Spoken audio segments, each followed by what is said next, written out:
Olá, caríssimos. A partir de hoje eu vou comentar acerca deste livro, não é? Do segundo livro, Práticas de Pesquisa em Psicologia Fenomenológica, que foi organizado por mim, em que eu escrevo junto com vários alunos, ex-alunos, não é? Do mestrado e da graduação. Então, esse livro, ele também é pela Apres, pela editora Apres. Ele tem 317 páginas e ele está subdividido em vários capítulos que foram,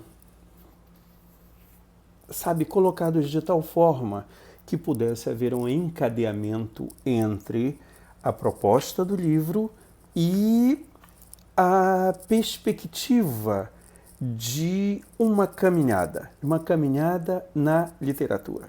O prefácio foi feito pela doutora Rosângela Dutra de Moraes, minha querida Rosângela, e o primeiro capítulo é escrito por mim e por Denis Guimarães Pereira, hoje docente de uma faculdade privada na cidade de Manaus, uma pessoa que obteve um crescimento magnífico e uma pessoa que eu confio demasiadamente. Então, o primeiro capítulo intitula-se Psicologia Fenomenológica, o método de pesquisa, né? O que seria esse capítulo? Esse capítulo traz inicialmente a perspectiva do que é a fenomenologia, ou seja, de que área do conhecimento é essa, onde fizemos uma busca desde o que é o termo fenomenologia, desde Fenestrey a Logos, não é? O que caracteriza, o que significa o conceito fenomenologia, o que é esse método científico criado pelo matemático Edmund Husserl, não é? E como é que ele pensou desde lá de 1896, quando ele começa a trabalhar, até 1907 com as 5 teses, não é? Acerca da psicologia fenomenológica, das ideias para uma fenomenologia e para uma psicologia fenomenológica. Então, trazendo alguns conceitos e algumas concepções do Husserl, como voltar às coisas mesmas, a transcendência, ego transcendental, mundo vivido e tudo aquilo que norteou o pensamento de outros pensadores que utilizaram da filosofia husserliana para construir as suas teorias. No caso, Martin Heidegger, Merleau-Ponty, nós vamos ter o Boss, nós vamos ter Binswanger, que também vai beber nessa fonte, não é? Nós vamos ter Edith Stein, enfim, nós temos uma série de pensadores que, posteriori a Husserl, trouxeram sua contribuição para a fenomenologia.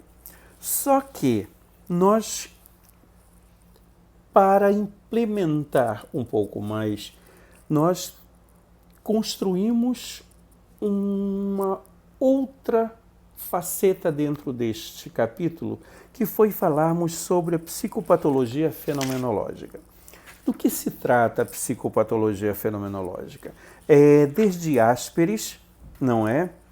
Passando por uma variada sequência de pensadores, chegando a Tatossian, o francês Arthur Tatossian, que inclusive tem um livro magnífico, quem quiser pode adquirir, não é?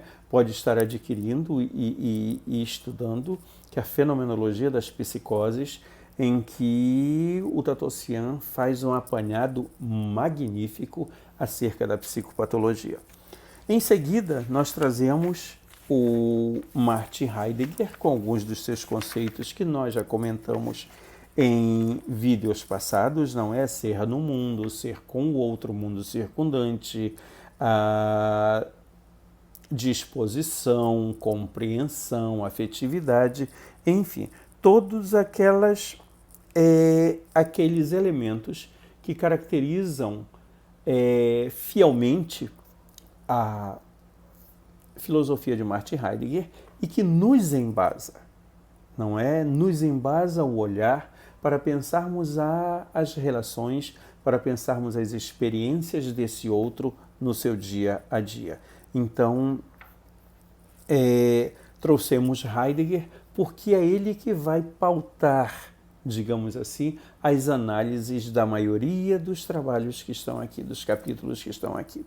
Então, em seguida, nós vamos utilizar os parâmetros do método fenomenológico de pesquisa em psicologia, especificamente a partir de um pensador chamado Amedeo Gheorghi, não é? Que em 2010, Amedeo Gheorghi e Daniel Souza, um português, um professor lusitano, eles elaboram um livro que é um método fenomenológico de pesquisa em psicologia.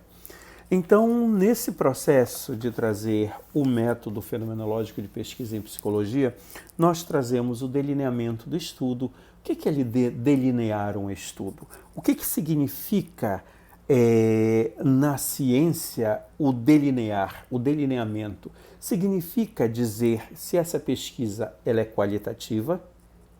E o que quer dizer uma pesquisa qualitativa? No caso, as nossas pesquisas são eminentemente qualitativas. Por quê? Porque nós utilizamos a crença do outro, nós buscamos a compreensão da fala desse outro, da linguagem desse outro, nós buscamos compreender o sentido que esse outro atribui às mais variadas situações da vida, aos mais variados temas e, obviamente, não é trabalhar com essa pluridimensionalidade que é a linguagem humana. Heidegger já dizia, não é, que a linguagem é a morada do ser, é onde o ser se expressa. Ou seja, é através da linguagem que esse outro me diz como ele vê o mundo, como ele percebe o mundo, como ele percebe a si mesmo, como ele percebe o outro, como ele percebe a vida. Os sentidos, em realidade, que ele atribui a cada um desses fatores. Em seguida, nós trazemos o método fenomenológico de Gheorghi, não é? De pesquisa em psicologia, que está dividido em 3 passos que foram colocados em um quadro, deixando o conceito bem claro, que seria cada um desses passos, não é? Em seguida, nós trazemos o método de análise do Gheorghi, proposto pelo Gheorghi, que vai, a partir desses 3 elementos, desses 3 passos iniciais, ele vai trazer 4 outros elementos, 4 outros passos, que ele denomina de método fenomenológico psicológico de Gheorghi, em que o primeiro estabelece o sentido do todo, ou seja, quando você faz a pesquisa, você faz a entrevista, essa entrevista ela é gravada e em seguida ela precisa ser transcrita e transcrita na íntegra. Quando trabalhamos com a fala do outro, essa fala tem que ser na íntegra. Não nos compete estar corrigindo erros de língua portuguesa, até porque talvez nós não tenhamos essa capacidade ideal, não é? Nós temos que trabalhar com aquilo que esse outro diz, não é? Em seguida, determinação das partes, divisão das unidades de significado. O que significa isso? A entrevista foi transcrita. Nessa entrevista, tem partes desse discurso que são importantíssimos e altamente representativos e significativos. Nós destacamos essa parte da fala e esta é a unidade do significado, ou seja, nós saímos desse todo e já começamos a afunilar em direção ao objetivo de nossa pesquisa, que é a compreensão do que esse outro tem acerca da temática que está sendo desenvolvida. Em seguida, nós separamos esses excertos de discurso, ou seja, essas partes de discurso, e vamos imediatamente ler novamente, quantas vezes forem necessárias, o que esse outro está me dizendo naquilo que ele fala. Ou seja, aquilo que a Monique Aurá, em O Ser da Compreensão, ela reitera algumas vezes, principalmente no capítulo A Fala, em que ela diz que nós temos que buscar, na situação de psicodiagnóstico, a fala do discurso, ou seja, de que sentido é que esse outro nos traz, o que esse outro nos traz naquilo que ele fala. E o quarto passo é a determinação da estrutura geral dos significados, ou seja, nós vamos observar quais as unidades de significado que são similares, que são semelhantes, e vamos agrupar e daremos um título, digamos assim, a cada um desses agrupamentos. É feito, nesse momento, a elaboração das categorias temáticas. Então, essa é a proposta. E a obtenção dos dados, ou seja, para nós obtermos tudo isso, nós utilizamos a entrevista fenomenológica, que não é algo fácil, não é? Por quê? Porque nós somos muito treinados, nós somos muito adestrados a seguir normas, a seguir regimentos, a seguir as questões que já foram previamente formuladas. É por isso que, quando se trabalha com o método fenomenológico, nós não utilizamos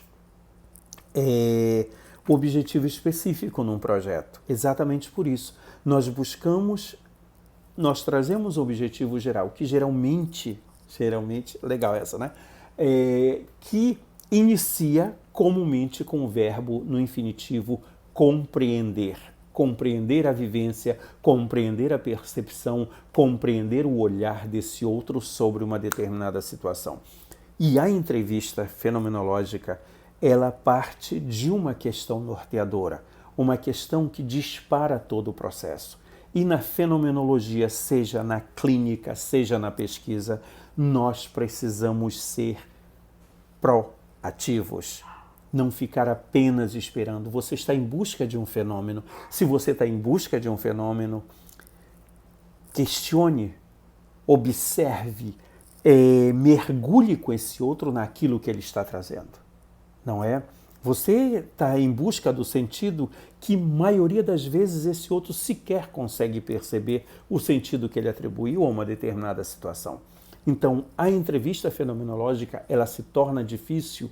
Por quê? Porque nós precisamos dessa proatividade e nós precisamos principalmente estar em abertura para com esse outro, evitando pré-julgamentos, evitando tudo que seja a priori. Não porque o livro tal diz tal coisa, porque Heidegger diz tal coisa, talvez seja isso que... Não é o momento. A entrevista, ela tem que ser genuína, ela tem que ser verdadeira, ela tem que ter liberdade para que esse outro fale, para que esse outro expresse e para que você, enquanto pesquisador, consiga cada vez mais mergulhar junto com ele na própria historicidade. Então este é o primeiro capítulo, tá bom?